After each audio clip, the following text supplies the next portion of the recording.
ಪ್ರಶಸ್ತಿಯಲ್ಲಿ guarantee news ಮತ್ತು add 6 ಅರ್ಪಿಸುವ ನಾನು ಕನ್ನಡಿಗ 2025 ಪ್ರಶಸ್ತಿಗೆ ಭಾಜನರಾಗಿದ್ದಾರೆ. ಒನ್ಸ್ ಅಗೇನ್ ಕಂಗ್ರ್ಯಾಚುಲೇಷನ್ ಸರ್ ತಮಗೆ. ಅಷ್ಟೇ ಅಲ್ಲ ಶ್ರುತಿ, ಬಹಳ ಸೊಗಸಾಗಿ ಕನ್ನಡ ಮಾತಾಡ್ತಾರೆ ಅವರು. ಯಾಕಂದರೆ ಯಾರೇ ಬಂದರೂ ಅಚ್ಚ ಕನ್ನಡದಲ್ಲಿ ಚೊಕ್ಕವಾಗಿ ಅಚ್ಚುಕಟ್ಟಾಗಿ ಮಾತನಾಡ್ತಾರೆ.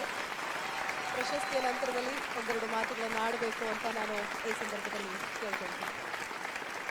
असतो माँ सद्गमय तमसो माँ ज्योतिर्गमय. ताई भुवनेश्वರಿಗೆ ನನ್ನ ಭಕ್ತಿಪೂರ್ವ ನಮಸ್ಕಾರ.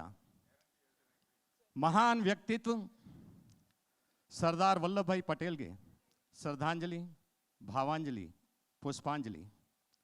ಶತಮಾನಗಳೇ ಉರುಳಲಿ, ನಾ ಅಳಿದರು ನೀ ಅಳಿದರು, ಕೊನೆಗೊಬ್ಬ ಕನ್ನಡಿಗನ ಉಳಿದರು. ಕನ್ನಡಮಯವಾಗೋದು ಕನ್ನಡ ನಾಡಿಯಲ್ಲ, ಆ ಒಬ್ಬ ಕನ್ನಡಿಗ ನೀನಾಗುವ.